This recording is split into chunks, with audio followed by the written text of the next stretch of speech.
Okay. Welcome to Thursday, April 20th, Council CEI Council Communication. And we've got, actually, I want to give Sharon Bernard, who's joining us, just a second. Good evening, Sharon. Thank you for joining. We're about to get started. This is Megan Duvall with Girl Scouts of Skyline. All right, so tonight's going to be fairly short, but we've got some important information and some exciting information about the transition into the new CEI world. So first, we're going to go through the new troop volunteer positions. The functions aren't very new or revolutionary in nature, but some of the titles are new, and the number of which we're going to be putting in the opportunity catalog is going to be a little different, and so we look forward to some of your questions or feedback on those. We're going to share the territory maps of our recruitment specialists, our 3 recruitment specialists, and then the focus of our placement specialists. Then we're going to show you our new org chart. We made a couple adjustments that are pretty exciting, and some new roles that we'll show there. And then, oops, sorry. We're going to go over the next steps and some additional information, but I shouldn't have an office move on there. It was left over from a staff meeting. All right, so we're going to start and jump right in with the new troop volunteer positions. So we're looking at a total of 5 troop volunteer positions with different numbers that we'll be advertising for each. So we're starting with the troop co-leader. We're moving to 2 co-leaders as opposed to a troop leader and a troop co-leader. We've gotten a lot of feedback that volunteers feel overwhelmed when they are asked to be the leader, and so that's why we're going to move to 2 co-leaders, which is a more accurate description anyways, because it truly is a shared job, the desired number of which there'll be 2. I'm going to go through just the titles first before we get into the more detailed description. So then we're going to have a sort of a generic role, troop chaperone / parent volunteer, of which we're thinking 6 positions per troop, and then also driver, which would also be 6 positions, and that's flexible, certainly, and followed by 1 troop cookie sales manager and 1 troop fall product sales manager. And all of these will require background checks. And only the 2 co-leaders will be required to start up a troop, and then once those 2 co-leaders are registered and they've got their background check approved, the troop can begin meeting, and as those volunteer positions fill up or don't, they'll remain in the opportunity catalog based on the co-leaders' preferences. Nothing too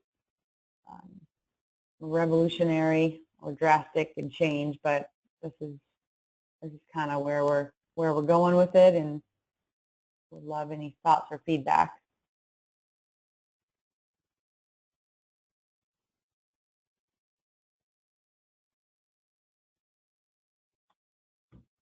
Good deal. All right, so we're going to jump right into our maps. So in the new world, we're going to have recruitment specialists who are going to focus specifically on recruitment. That's kind of the benefit of our new placement specialist role is currently we have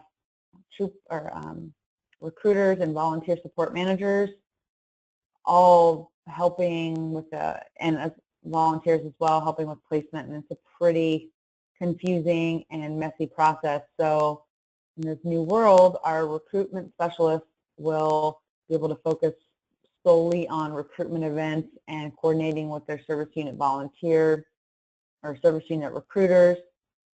And these are going to be their focus to start. So we've got Elizabeth Buckley, Deidre Kellner, and Stephanie Micklem. So these are 3 of our rock star recruiters already, and so they're staying in those roles, but their geographic focus is going to shift. And Terry, if you wouldn't mind just kind of explaining a little bit about the map and the colors.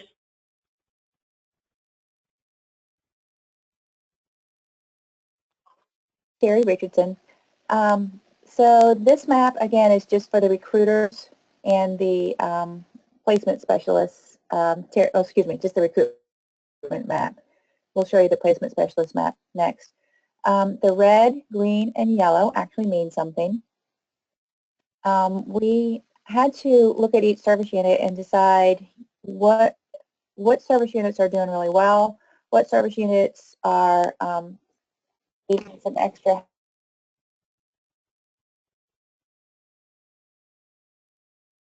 Terry, I think we lost you.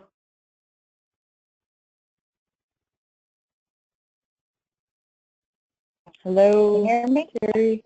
There you are. We got you back. Okay. Sorry. So we decided that when the recruitment efforts are favorable, we had them green. So green means go, and most of the green ones have a service unit team leader. Some of them actually have recruiters on the ground as well.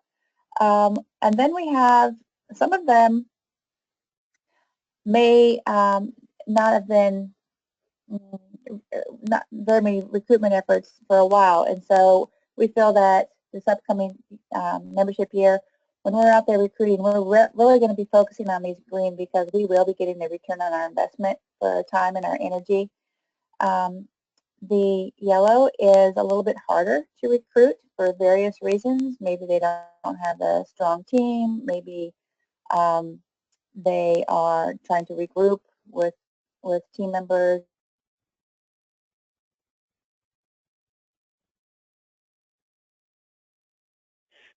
Sorry, Terry, we lost you. Lost you again there. Various reasons. Oh, Terry, we've lost you. Go ahead. Okay.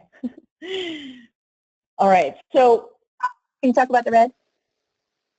The red. Okay. So those are areas where they're pretty rural. I'm sure some of you will recognize that in the based on your knowledge of the communities. So there aren't a lot of schools, and where there are schools, we do have troops already forming there, and so the potential isn't as high. It doesn't mean we're not going to go there, but it means it's going to require a different approach, and there aren't as many potential troops as possible. And so in going from 4 to 3 recruiters, their efforts are going to need to be very strategic, and so that's what this map kind of helps highlight. So the recruitment specialists will be reaching out soon and introducing themselves to the volunteer communities where there'll be kind of a new presence, and they'll be developing their strategies over the next couple months with Terry and sharing those, and reaching out and finding, reaching out to our volunteer network and asking who's willing to help with an open house or a back to school night, so that and as well and staff as well helping, so our recruitment specialists can really actually just focus on recruitment as opposed to recruitment, placement, and helping current troops with renewal, which is what they're doing now. So any questions about our recruitment specialist map?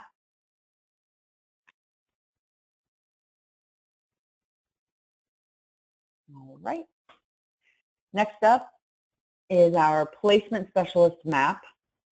So our placement specialists will be, it's a 100% desk-bound position. So we only have 2 of those, and they will be handling all of the placement in our council. And so once our recruiters go out into the field and they've got their events, which will generate generate leads, potential volunteer or troop leaders, and once they get them onto our new registration site, our placement specialists will be able to help our new troop co-leaders finish the registration and conversion into ready-to-go troops. And so right now, we're using Google tracking sheets for our waiting lists, and they are painful, and we're getting rid of those. And so we need placement specialists to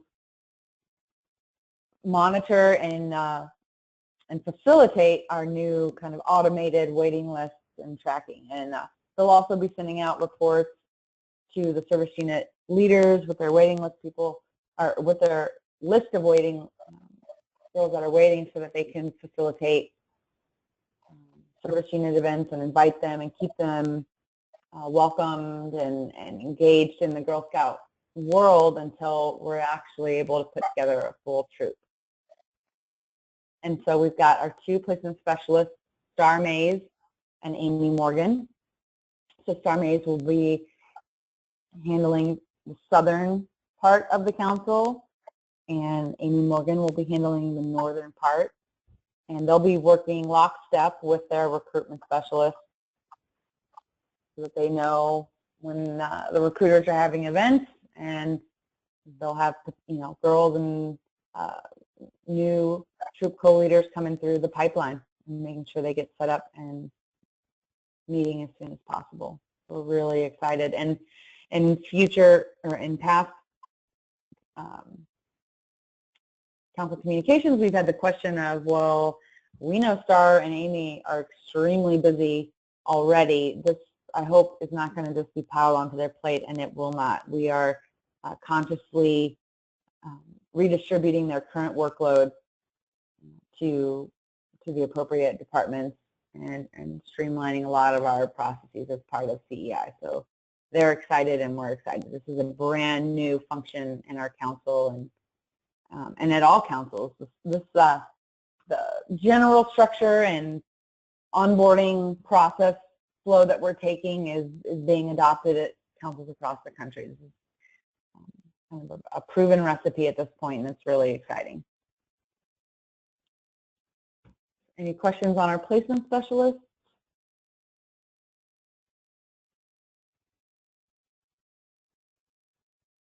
All right, so next up we're going to show you our current the next evolution in our council org chart. So I am really excited to have accepted and announced my position as Senior Director of Membership Services. And so I'll be helping to coordinate Terry and Jody's efforts, who are already doing amazing jobs with their teams, and we'll be able to implement and keep improving on the CEI changes and the processes. And so basically in June, when we make that switch to the new system, all things CEI are really going to start fading into the background, and it's simply going to become our new way of work. And I wasn't sure if I would have a home at the council, but they found a, especially after meeting Nikki, well, and I'll say, especially after working with Jean Ann, and Denise has been really inspirational as well, and she's done a lot of great things with the council, and I see a great future with Nikki, so I'm really excited and honored to help the council in this next big era. Kelly Persinger is no longer going to just be our fund development assistant. She's moving into an executive services position to both serve Jeannie and Nikki. And we're also hiring for a new part-time accounting assistant to support the finance department and They will help a lot in facilitating the troop bank account opening and closing process, which is no small job, and we need an expert on that. So we are currently hiring for that position and are really looking forward to getting it filled. You'll also note that, sorry, I'm backing up into the fund development square. Melissa Hildebrand is moving back under fund development, and she's going to focus solely on grant writing and proposals. And our volunteer specialist team will, or I'm sorry, our program specialist team will be absorbed by, or will be absorbing outreach.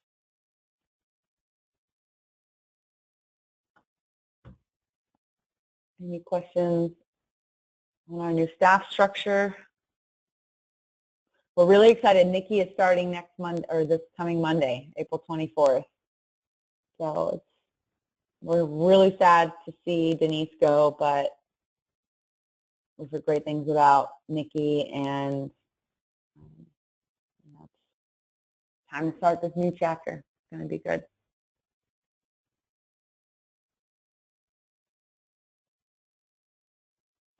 All right, finally, just some miscellaneous updates and information. So wanted to speak to our current waiting list situation. We have updated our interest forms to send out an automatic response to people asking them to pardon our dust, and we ask you to pardon our dust as well. So truly, the plan is once we get into the new system, our placement specialists will be working through those current waiting lists and entering them into the system, and hopefully creating some new troops out of there. We understand, you know, one of the big lessons that GSUSA has shared with us through this new CEI change and the operating model change is interested girls and their parents have a shelf life. And so, unfortunately, because of the current gaps and complexities of our current operating world, we've lost some of these interested girls and their parents, but we are going to reach out to them. Our placement specialists will be facilitating that, and you know, moving forward, they won't be slipping through the cracks, and we'll be able to help them much sooner. So the message tells them to please be patient with us, and we'll be reaching out again in July. But we're still collecting the information as well. Another update, look for the opportunity catalog opt-out Girl Scout connection. So the general approach is for troops that have under the 12 girl limit, then however many spots are between your current roster and the 12, that number will show up in the opportunity catalog. So if you do not want to be in the opportunity catalog, please let your volunteer support manager know that. Along those lines, in the next couple weeks, we'll be showing our volunteer specialist and the program specialist map. So, but until we get a little bit closer to launch, we're waiting to show it, because without the new system, which is coming in mid to late June, our staff are starting to learn how to use the new system and how to understand their new roles, but without the full tool set, it would just create some chaos and confusion. And also, without, we're going to be changing our kind of communication process, but we don't want to pull that trigger yet because we don't have a new system. And without that new system, we would just end up disappointing a lot of people. So we're being very careful about revealing this information so that people continue just to go to their volunteer support manager that they're familiar and comfortable with today. So keep tuning in to these Thursday meetings. There's a lot of good stuff coming up soon. This week is a little light, but hopefully you've got some good information. And as always, you've got any questions or there's something in particular you'd like a recap on, we can cover it, or our recorded, previously held meetings are recorded and on our gsvsc.org/CEI webpage, all the way at the bottom. Hope you're getting excited, because we are.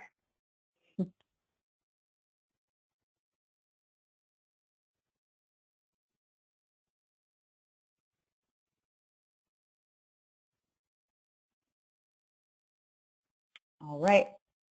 Well, thank you so much for all that you do. Truly, our council would not exist without our volunteers. Thank you, thank you, thank you. Please let us know how we can help, and keep tuned.